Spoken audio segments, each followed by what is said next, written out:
Log News TV, the best local news content. Pemirsa Log News TV, hari ini kita kedatangan tamu sahabat saya. Sahabat saya ini adalah pengusaha dan juga aktivis. Datang ke sini tuh mau ngapain saya juga belum tahu nih.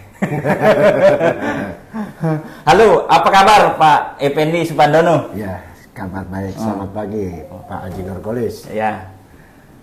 Jadi Pak Effendi Supandono ini sudah lama tapi sering-sering ngobrol ya kita ya. Betul. Cuman sering di teleponan gitu.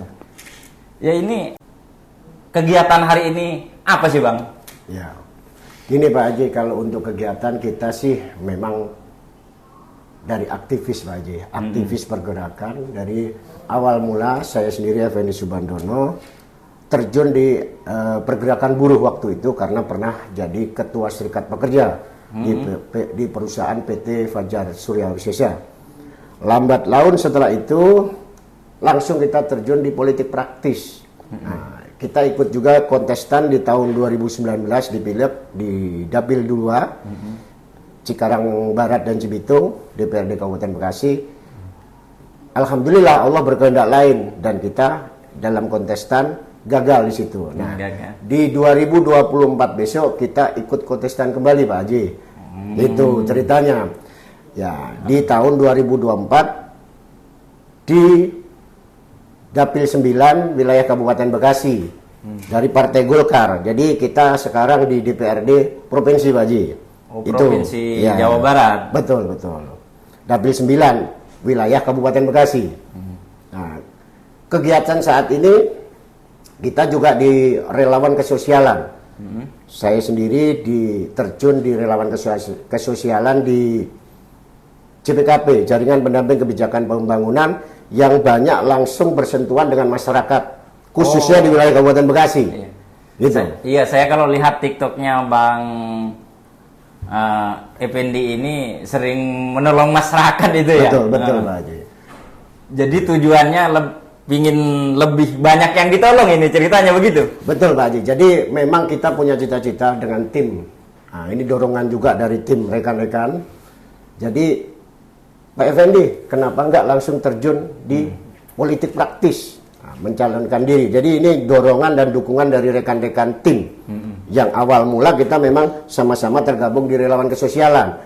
Makanya kenapa saya sendiri ada 5 program nanti yang akan kita perankan pada saat di Dewan.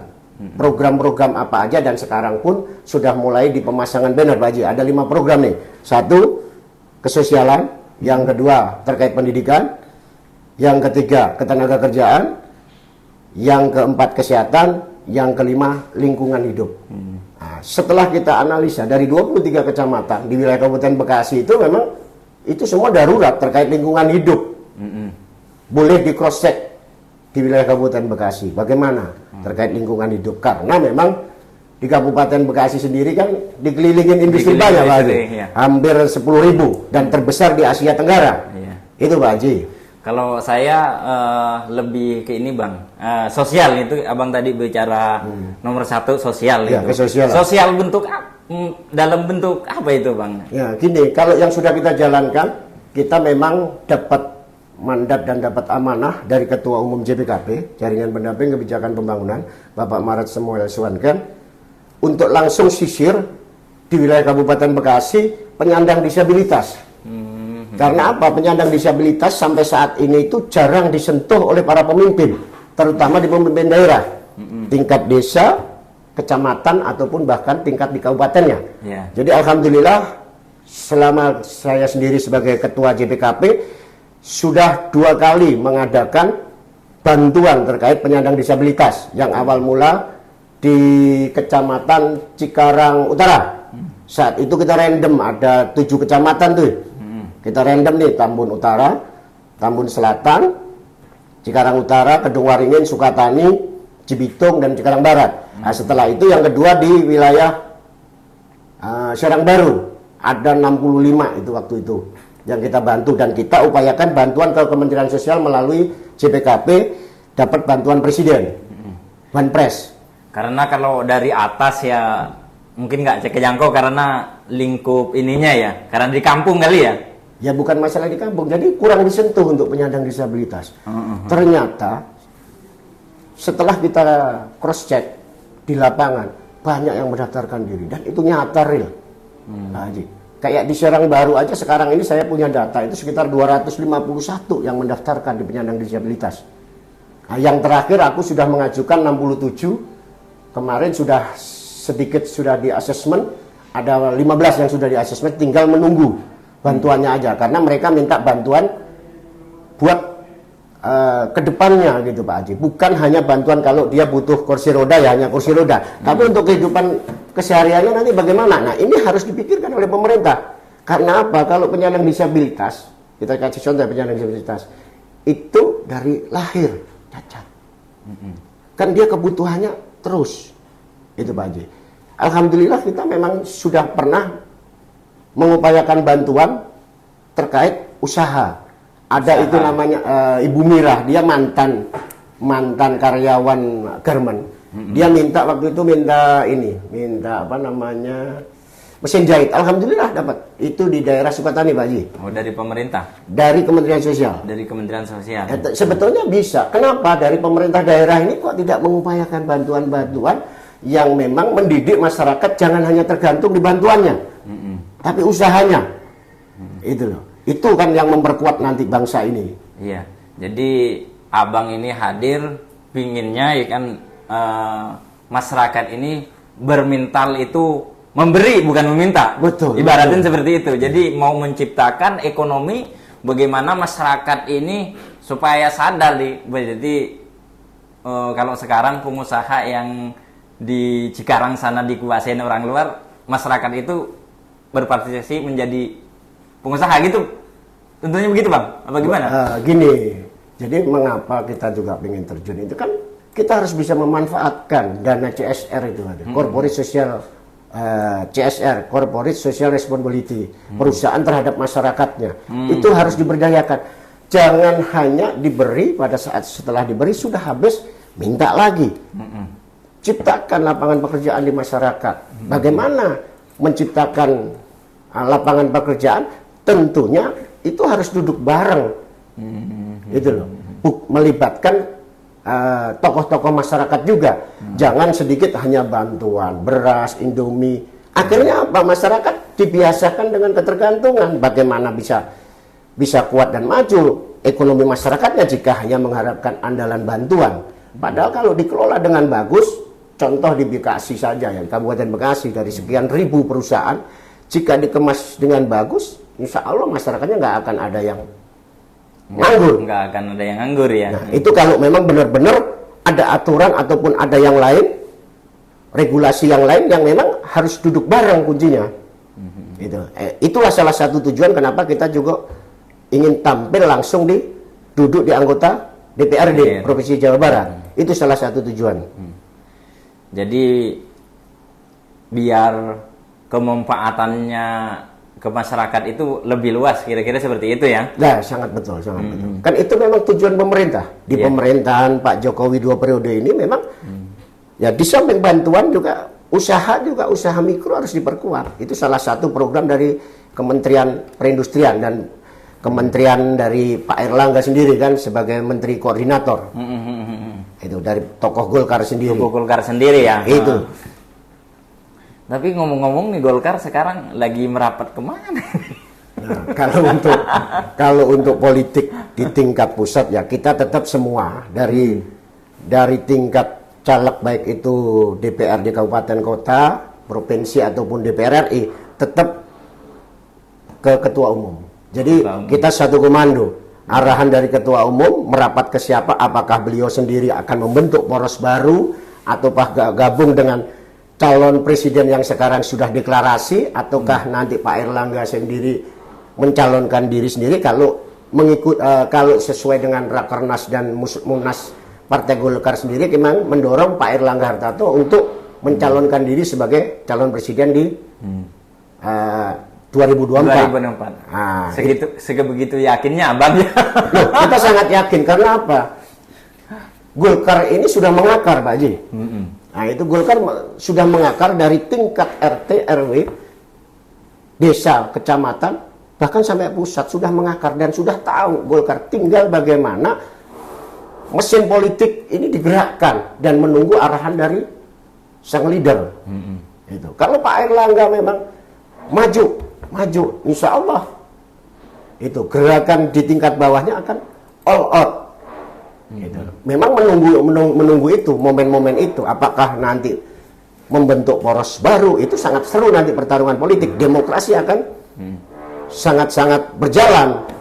Itu. Ini kalau menurut pendapat pribadi, bukan pendapat partai. Ini pendapat pribadi ya. Pribadi. Iya. Ya kalau abang daerah pemilihannya di mana sih sekarang? Nah, kalau untuk sekarang ini kita daerah pemilihannya itu DPRD Provinsi Dapil 9, Pak Haji. Dapil 9 itu mencakup wilayah Kabupaten Bekasi, ada 23 kecamatan, 180 desa, 7 kelurahan di wilayah Kabupaten Bekasi. Nah, total pemilihnya itu sekitar kalau tidak salah ya, di angka 2,2 juta sekian. Wah, banyak juga ya. Ya, itu berarti harus merebutkan suara sebanyak itu ya. Ya, kita kan gini, kita yang penting kerja nyata, Pak Haji, membantu masyarakat, dan kita memang sering membantu dengan tim. Contoh pendampingan pada saat ada masyarakat yang memang butuh pertolongan, dia lagi sakit, kurang sehat, ini kita dampingin di rumah sakit. Alhamdulillah responnya sangat bagus. Ini ya, kita sangat yakin aja, yang penting kita kerja nyata. Masalah nanti pada saat di 2024-nya ya kita serahkan ke masyarakat kembali. Kan gitu, Pak Haji. Tapi kalau anggota DPR itu kan rata-rata belum jadi nih, banyak janji manis. Ya, kalau ini gimana? Nah, kalau itu kan anggapan masyarakat. Makanya para pemilih juga harus tahu lah awal mula kronologis sang calon itu sendiri. Kenapa aku sendiri, Effendi Subhandono, memberanikan diri? Karena kita memang orang lapangan, Pak Haji. Kita tahu nih, Bekasi, basis buruh. Kita juga pernah duduk kok dan pernah menjadi pekerja di PT Fajar Surya Wisesa selama 20 tahun. Wah, lumayan juga ya, jadi karyawan berarti ya? Ya, pernah juga jadi ketua serikat pekerja di PT Fajar. Pernah juga pada saat ada aksi-aksi juga salah satu tokoh kita juga. Itu loh. Terus pernah juga jadi ya di lingkungan lah, kita pernah jadi RT, pernah duduk di LPM juga sebagai sekretaris. Nah, sekarang alhamdulillah dipercaya di Kabupaten Bekasi juga di sayap organisasi Golkar sebagai ketua KIM-PG, Pak Haji. KIM-PG itu keluarga intelektual muda Partai Golkar. Alhamdulillah aku sebagai ketua. Sebagai ketuanya Di Kabupaten Bekasi, Pak Haji. Itu. Bang Effendi, akhir-akhir ini belum lama ini ya, ada penerimaan masalah murid-murid atau sekolah nih yang ada di kemarin disorotin juga sama Pak Ridwan Kamil ya, tentang penerimaan siswa baru itu. PPDB. PPDB itu Bang Effendi sejauh mana kalau melihat itu? Oh iya, memang khususnya di wilayah Kabupaten Bekasi ya, kita bicara wilayah Kabupaten Bekasi memang banyak keluhan dan banyak aduan ke kita. Contoh di SMA 1 Cikarang juga kemarin ada yang mengadukan terkait PPDB, termasuk masalah zonasi.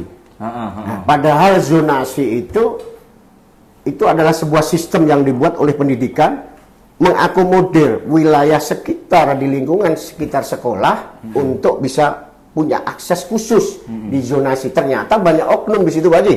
Banyak kejadian. Faktanya gini, di tempat tinggalku di wilayah Desa Karangasih kemarin itu sempat didemo di SMP 3 terkait zonasi juga. Jadi banyak oknum di situ. Pada saat zonasi, pada saat dia ambil koordinat itu dia di sebelah sekolahan. Nah, ini harus dibuatkan sistem terbaru lagi. Pemerintah sudah, dunia pendidikan sudah buat sistem terkait zonasi untuk mengakomodir masyarakat yang tinggal di lingkungan sekitar pendidikan, dunia pendidikan. Berarti dalam pengerjaannya banyak bermasalah banyak ya. bermasalah terkait zonasi koordinat. Nah, ini tugas dari pemerintah pusat juga. PIC mana nih yang memang mempermainkan terkait zonasi, ini harus ada tindakan tegas dari dunia pendidikan. Kalau enggak nanti kan kadang masa justru desa lain bisa masuk, giliran desa tempat dunia pendidikan nggak bisa akses masuk, kan akhirnya apa, gejolak kan di situ, akan muncul gejolak. Iya, jangan sampai nanti yang masuk di situ orang hanya yang punya uang gitu ya. Nah, ya itu faktanya memang seperti itu. Faktanya seperti itu ya. Faktanya. Nah, makanya yang seperti itu kan harus kita berantas, Pak Haji. Karena dunia pendidikan sekarang, di teknologi sekarang ini kan semua sudah aksesnya lewat online. Seharusnya lebih mudah, tapi kenapa justru malah banyak oknum. Itu yang terjadi di masyarakat, dan itu banyak keluhan dan aduan ke kita di CPKP lewat lembaga kita di CPKP.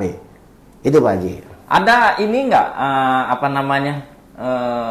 Bang Effendi itu kira-kira langkah nyata itu tentang pendidikan, atau kalau nanti jadi kepilih nih ada nggak yang diprioritaskan tentang pendidikan, bagaimana nih? Ya, ada salah satu prioritas yang memang nanti akan kita kerjakan jika memang kita duduk dan dikasih amanah untuk menjadi anggota DPRD di Provinsi Jawa Barat. Nah, terkait masalah dunia pendidikan itu, terkait masalah anak-anak yang notabene sudah ditinggal orang tuanya, Pak Haji. Itu harus didata. Nah, itu harus ditekankan ke setiap dunia pendidikan, baik itu SD, SMP, ataupun SMA, dan yang sederajat. Nah, itu harus mendata. Bagaimana pemerintah juga harus membiayai. Contoh anak yatim. Nah, ini salah satu. Ini harus, karena apa? Aku punya data juga, Pak Haji, anak yatim itu sekarang itu bukan sedikit banyak. Yang di Kabupaten Bekasi. Di Kabupaten Bekasi ini harus dibiayain oleh pemerintah. Jangan sampai juga dia anak yatim, orang tuanya pontang-panting nyari biaya, dan si anak ataupun siswa juga justru cari uang sendiri, dan itu harus, katanya kan ada wajib belajar. Nah, ini harus ada data khusus. Itu ini kita minta nanti ke pemerintah juga, ini harus ada data khusus. Nah, itu terkait penanganan bagaimana nih pendidikannya ini nanti ke depannya. Nah, jadi insya Allah jika memang nanti diamanahkan di DPRD Provinsi Jabar, itu akan kita godok itu, Pak Haji. Ya, karena yang ditinggalkan orang tuanya pasti biasanya kan dari segi ekonomi kurang mampu, atau betul seperti apa gitu kan ya. Jadi menjadi prioritas Bang Effendi ini jadinya. Iya, karena kan memang itu kan ada program kan Kartu Indonesia Pintar itu. Nah, terkadang ya lagi-lagi pada saat validasi harus selektif. Jika memang ada pada saat validasi, dia memang anak yatim, ya harus menjadi skala prioritas. Jangan hanya persentasenya, justru malah banyak orang yang nggak tepat sasaran. Tujuan pemerintah bagus, adanya Kartu Indonesia Pintar, terus ada PIP juga, program Indonesia Pintar. Nah, ini harus biar tepat sasaran. Alhamdulillah pada saat jadi RT pun juga, waktu ada beberapa anak warga juga yang kita dampingin, alhamdulillah bisa kok di PIP, program Indonesia Pintar. Itu nyata. Ya, jangan seperti ini kali Bang Handi ya. Bang Effendi ya. Hanya orang terdekat dari RT aja biasanya seperti itu. Nah, budaya-budaya seperti itu juga harus dipangkas. Jadi alhamdulillah kita sudah memahami lah tingkat permasalahan yang ada di lapangan di tingkat bawah, karena aku sendiri pernah jadi RT. Jadi tahulah dari bawah sih, benar-benar dari bawah ya. Memang ujung pangkalnya itu memang dari bawah, dari tingkat RT itu sendiri. Data apapun itu dari RT. Makanya itu harus kita benahi, dan perlu ada pengontrolan khusus dan didampingi. Karena apa? RT juga, mohon maaf ya, bukan kita ini, RT kan juga dapat honor juga dari anggaran APBD, Pak Haji. Seharusnya juga ada ikut campur juga kan gitu loh. Bagaimana nih ada program RT diarahkan gitu loh, pada saat nanti pendampingan, mengupayakan bantuan apapun biar tepat sasaran atau bagaimana kan gitu. Jangan sampai nanti banyak yang salah sasaran, akhirnya apa? Lagi-lagi kembali lagi ke pemerintah kan. Nanti dijelekin lah pemerintah ini, padahal di situ ada oknum gitu. Ada oknum ya. Nah, harus makanya kuncinya lagi-lagi ya duduk bareng. Ya, dan itu tugas dari pemerintahan desa. Ya. Itu Pak Haji. Kalau pesan saya seperti ini mungkin ya. Jangan Bang Effendi ini sekarang nih turun ke lapangan, tapi kalau sudah jadi nanti hanya di kantor saja. Loh, itu memang banyak yang beranggapan seperti itu. Lagi-lagi kita serahkan lagi ke masyarakat Kabupaten Bekasi. Dan kita memang sudah sering kok terjun di lapangan. Nah, kita juga sering menghadapi permasalahan kok. Baik itu di tingkat desa, di tingkat kecamatan, bahkan di bupati. Itu kita juga pernah audiensi dan bertemu dengan bupati, dengan kepala dinas. Oh, keluhannya seperti alhamdulillah sebetulnya kalau memang kita datengin dan kita ajak diskusi ya mereka paham gitu loh. Tergantung bagaimana kitanya sih pada saat kita terjun di lapangan dan mendampingi masyarakat Pak Haji.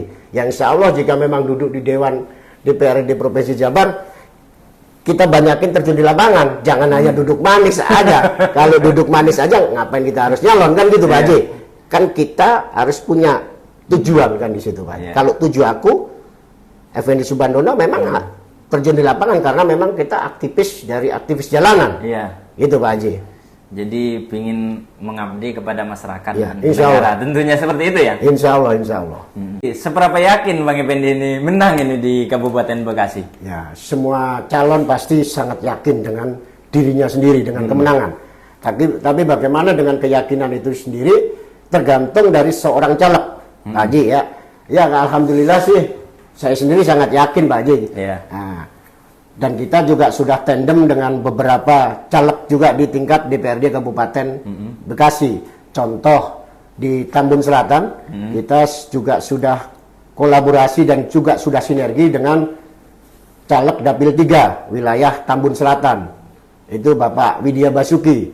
Dia salah satu komisaris di perusahaan Rumah Sakit Karya Medika dan dia juga seorang owner.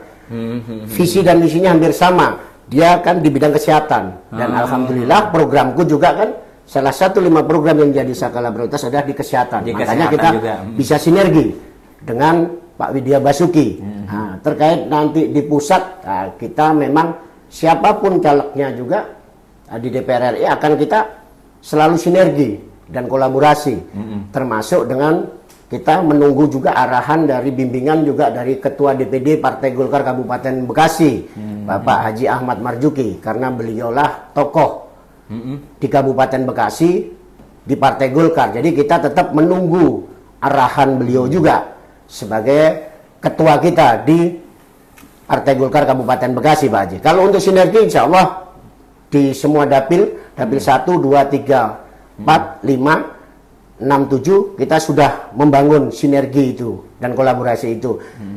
Yang lebih spesifik memang kita sudah tandem dengan di Dapil 3 dengan Pak Widya Basuki. Alhamdulillah sudah kita pasang kok banner dengan beliau itu. Jadi itu sudah gitu Pak Haji.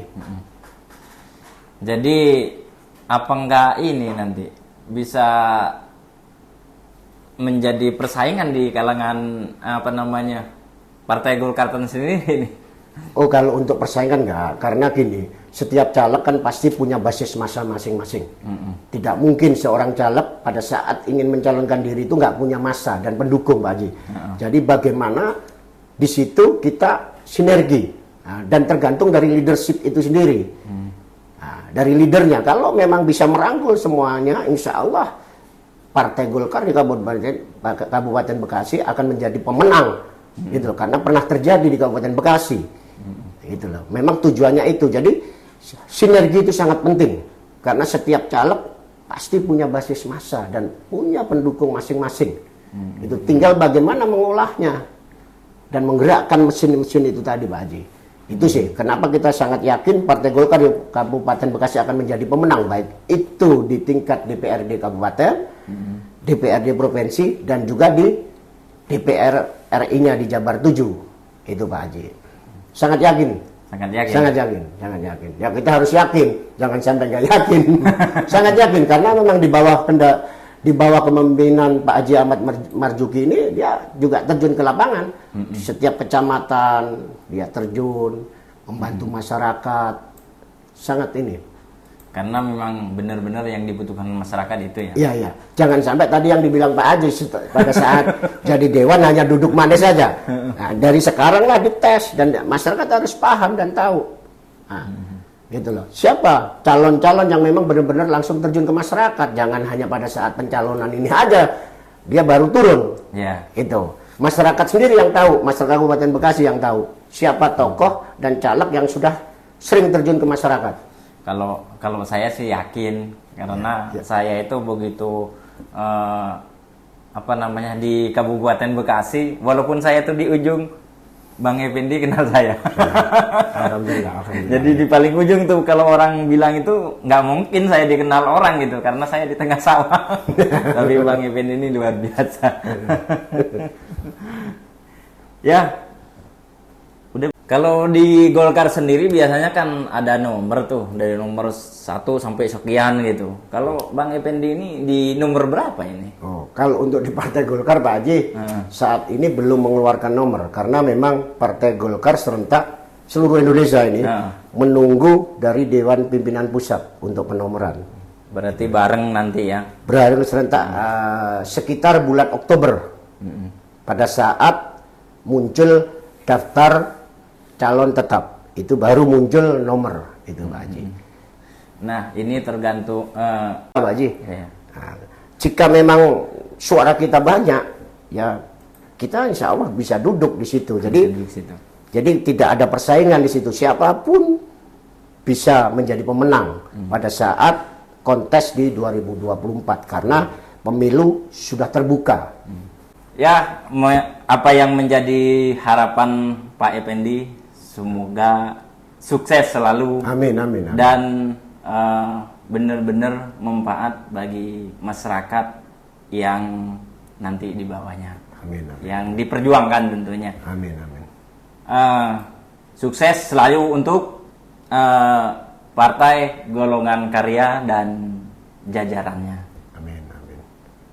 Dan dari kesimpulan tadi yang Bang Effendi utarakan kepada Loknews TV, ya, ada niat yang ikhlas kepada masyarakat dan ingin memperjuangkan masyarakat yang membutuhkannya.